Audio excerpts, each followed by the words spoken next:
এদিন এই স্মরণসভা অনুষ্ঠিত হয় মালদা শহরের কর্মচারী ভবনে। উপস্থিত ছিলেন পশ্চিমবঙ্গ পঞ্চায়েত কর্মচারী সমিতি সমূহের যৌথ কমিটির মালদা জেলা সম্পাদক পল্টু মিশ্র সহ অন্যান্যরা। তারা সকলে মিলে এদিন প্রয়াত নেতাকে স্মরণ করেন। তাঁর প্রতিকৃতিতে শ্রদ্ধাঞ্জলি নিবেদন করে 1 মিনিট নীরবতা পালনের মাধ্যমে তাঁর স্মৃতিচারণায় অংশ নেন এবং তাঁর দেখানো পথে আগামী দিনে সংগঠনকে এগিয়ে নিয়ে যাওয়ার শপথ গ্রহণ করেন।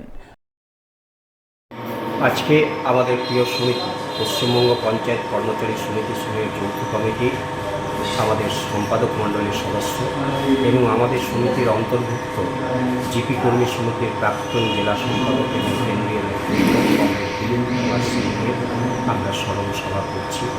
তিনি গত 2রা জুলাই তিনি তার নিজস্ব বাসভবনে প্রয়াত হয়েছেন এবং তার যে দেখানো পথ, সেই পথে আমরা আমাদের সংগঠনটাকে পরিচালনা